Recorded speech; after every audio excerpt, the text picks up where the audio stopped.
What's going on there, YouTube? Welcome back to another comic book video. Okay, so we're going to continue our coverage over the 2001 Elektra series. Now, guys, remember, by this point in our coverage, we are officially done with Greg Rucka's run on Elektra, and now it's time for Robert Rowdy. Now, if you saw my last video, you would know how I truly felt when it came to the writing of Robert, and let me explain. You see, when it came to Greg Rucka, his main goal was to give new life to Elektra. And honestly, he did, because he realized that for a very long time, Elektra was just this assassin in the world of Marvel Comics. Yes, there were some other things about her, but that was her main thing.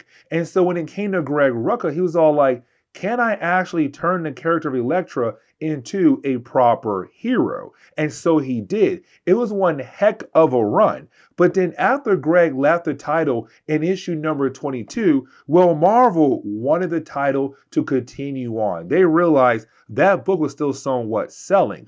And so they brought in another writer, and that would be Robert Rowdy. And when it came to Robert Rowdy, he said, you know what? I am going to ignore everything that Greg Rucka did on the character of Elektra. So the whole idea of her now being a proper hero, being a better person, being a good person now is out the window. Now she's back to her old ways again. She's now back to being this assassin out there in the world of Marvel Comics. Now, technically, we are covering the second story written by Robert Rowdy, but in this story, you can really see, that when it comes to Robert, he is trying his best to move away from everything that Greg did when it came to the character of Elektra. Now, in today's video, we're going to cover a three-part story arc that takes place in issues number 25, 26, and 27 when it comes to the 2001 Elektra series.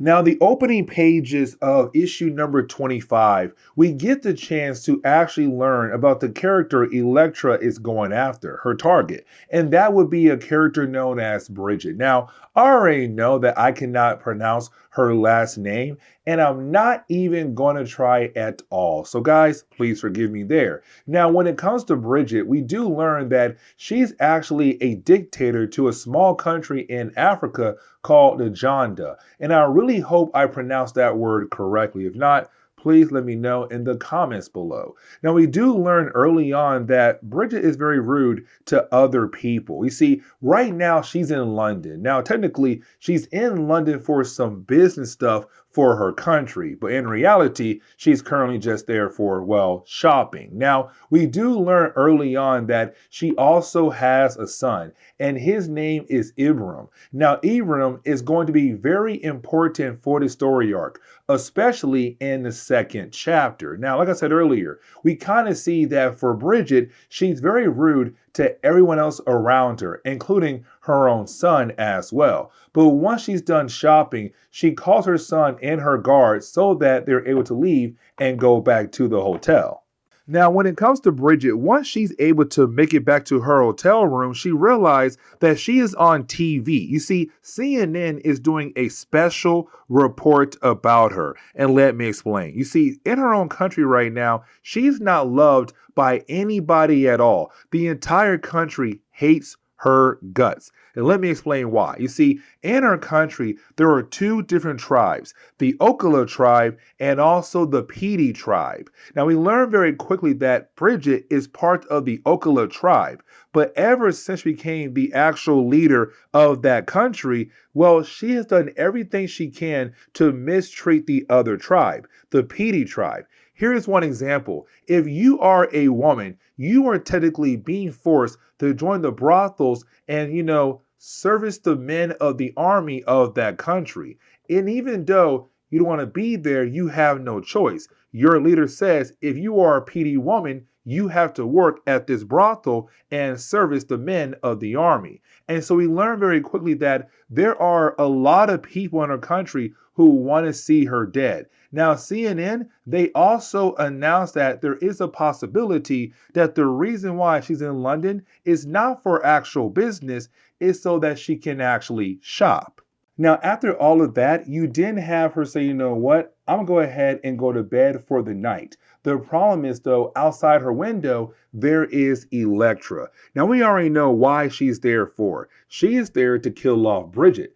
And really, for Elektra, this is the perfect time to go ahead and kill off her target. Now, for Elektra, we have no idea who hired her, but it has to be somebody very close to Bridget. Now, for Elektra, like I said, this is the perfect time for her to go ahead and kill off her target. But the problem is that you didn't have a bunch of guards bust into the room. And here's the reason why. Because remember, for Bridget, she's right now in London. She is away from her country. And with her being away, you had folks in her country trying to overthrow the government to get rid of her and kick her out of her power position. And so once her guards got word, they said, hey, listen, we got to go. Right now, our goal is to get on the plane and head back home before they are able to take over the government of that country.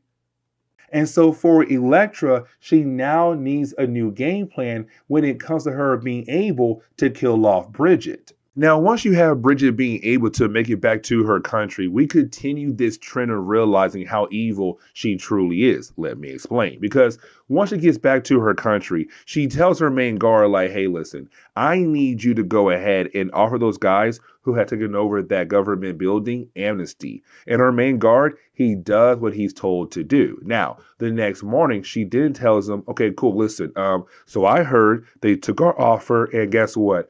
I want them all killed off, just like that. Go ahead and execute them. And by the way, if they have wives or daughters, send them over to the brothels. Now, one of her members of her cabinet gets very upset. Like, what are you doing? Like, you basically offered them amnesty and now you're going to kill them off. And then their wives and daughters are being sent over to the brothels. And she says, yes, because every single one of them were part of the PD tribe. Now, for this guy, he's like, and so what? And to her, she's kind of like, I hate them. They're nasty people and they deserve to die and only be used to relieve the stress of our army soldiers, and that is it. And so we see how evil she truly is.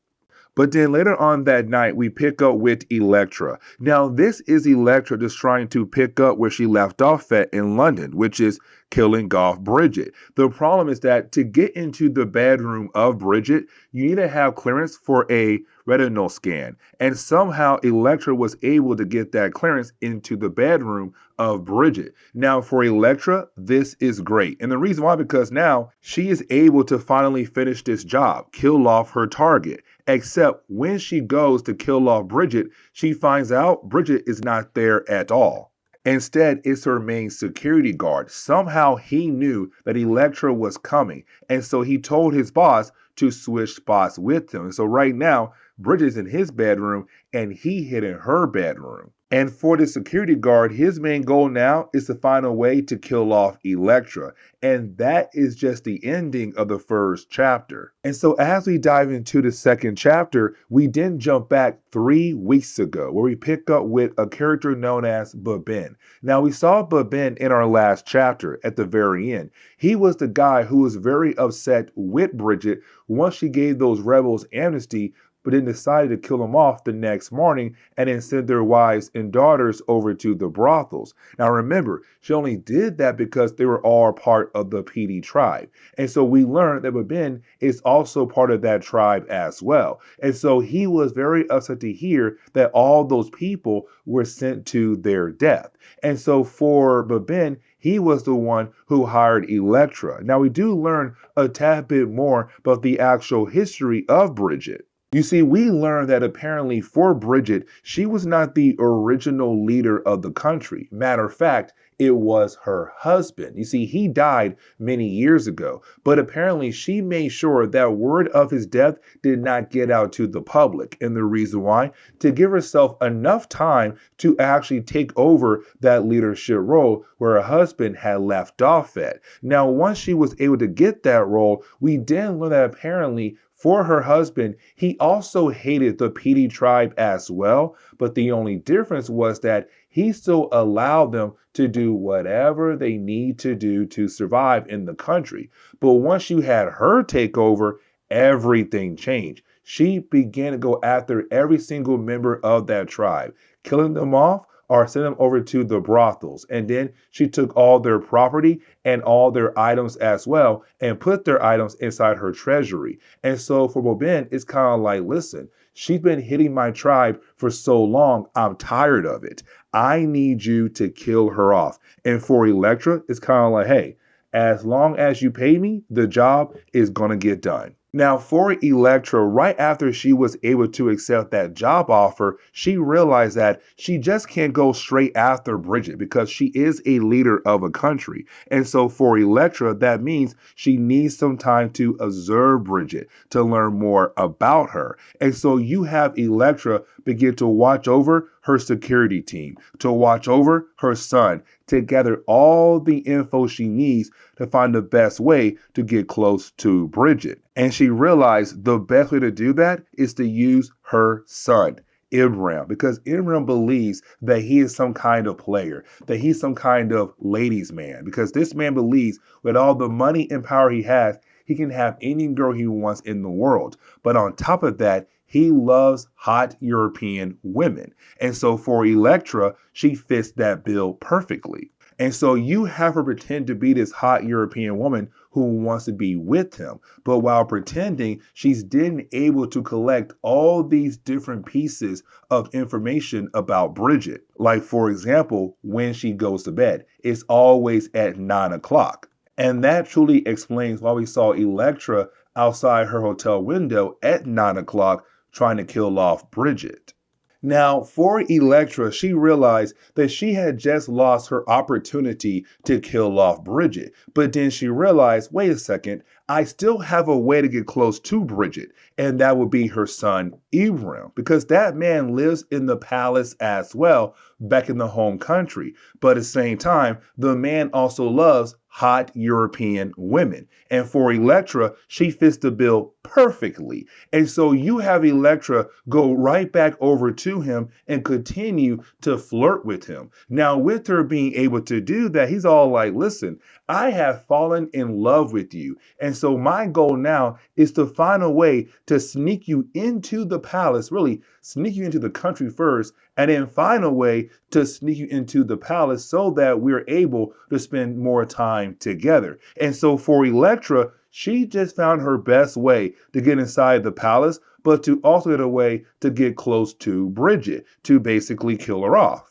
Now, for Ibram, he was able to sneak Elektra into the palace that him and his mom stay in their country. The problem is that he's not allowed to show Elektra around the palace until his mom goes to bed, because his mom hates the idea of her son spending any time with somebody outside of her tribe. And so for him, it's like, listen, I love hot European women. My mom would not approve of that. And so you have to say, stay here in my room until my mom goes to bed. Once she does go to bed, then I can show you around the palace. Now, this leads into us learning a whole lot more about what is happening in this country. Let me explain. You see, she learns that apparently there was a senator in this country who is now exiled. And the reason why? Because he was trying to work with somebody over in America. Now, this American apparently owned an American company, and they're going to use their money to finance the revolution in this country.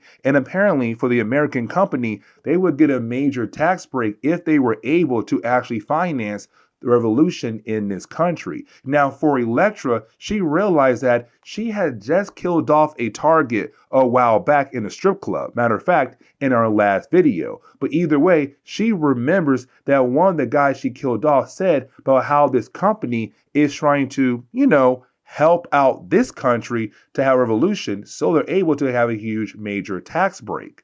And so for Elektra, she realized that maybe there is more to this job than she was told when she had taken the job. Now, for Elektra and Ibram, they continue to go around the palace, but they have no idea that technically they're being watched by the main guard of Bridget. And that explains how he knew at the end of the first chapter that Elektra was coming to kill off Bridget. Either way, when it comes to Ibram, he also shows Elektra how to access different rooms, the whole scanning process. And so then Once she's able to get alone with Ibram, she then kills him off. And so that explains how she was able to access the room of Bridget by using his head or his eye through the scanning process to get into the room of Bridget.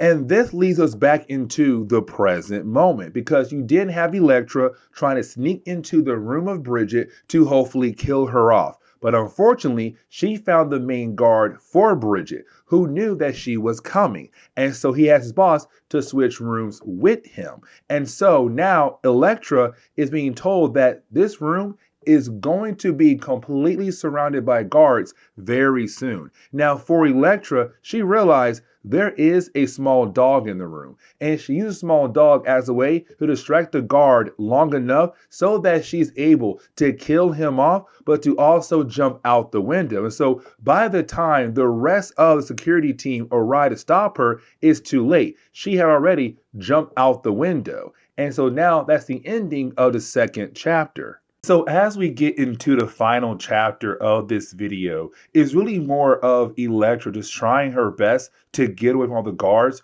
who just barged into Bridget's room. Now for Elektra, there are a lot of guards with a lot of guns. So unfortunately for her, she's trying her best to dodge every single shot she can. But unfortunately, she does get shot in the shoulder. But after a few pages, you do have Elektra being able to work her way through all the different guards to just be able to actually get a helicopter to fly away. And so for Elektra, she begins to realize that there is a possibility that she has been played. And the possibility that Babin is just using her as a way to remove Bridget. But in reality, Babin is also just as corrupt as Bridget is. Either way, for Elektra, as she's flying around the helicopter, you have more guards being able to actually shoot down the helicopter, which of course means she does crash back down into the actual palace. But at least now she has gotten closer to her actual target, and that would be Bridget. And so really, the second half of the final chapter of this book is really more of Elektra just chasing down Bridget. It's really her trying her best to get away from Elektra. But it's also Elektra just fighting through all these different guards to just get to Bridget. Like, these guards do not stand a chance at all. But either way, by the time we get to the end of this actual section, it's just Elektra and also Bridget. And you have Elektra just go ahead and kill off Bridget just like that. But she still has one more person to talk to, the person that had actually hired her. Now, let's not forget, the person who hired Elektra is a guy known as Babin. Now, when it comes to Babin, he was kind of hoping that Elektra would take the job, but also die in the process. He was kind of hoping that she would be able to kill off Bridget, but also die in the process so that he would not have to pay her. But also, with Bridget being dead, that means he'll be next in line to take over as the leader of this country. And so you have Elektra pay him a visit. And she's all like, listen, I realize that you were trying to play me, but then another group here had hired me to get rid of you, a group called the DJA. Now, I don't know who the DJ is, but it does sound like they were a group of people who were very concerned of somebody who was trying to remove the current leader of this country, which was Bridget. And they said they were afraid of this person right here who is just as corrupt as she was. And of course, that would be Babin. And so they hired Elektra to go ahead and kill him off. Just like that. And she realized that he hired her kind of help with the process to get rid of Bridget, but then have himself move into that leadership role. But once she learned that he was corrupt and another group said, hey, we'll hire you to kill him, she was down just like that. And so the last few pages is just Elektra killing off Babin. Bam, he is dead. And this is where we are going to end today's comic book video. So please leave me a like down below and subscribe. Also, if you have any suggestions on books I should read, well, please let me know in the comments below. Because you never know, your suggestion could be a future video down the road. But guys, see y'all next time. Later.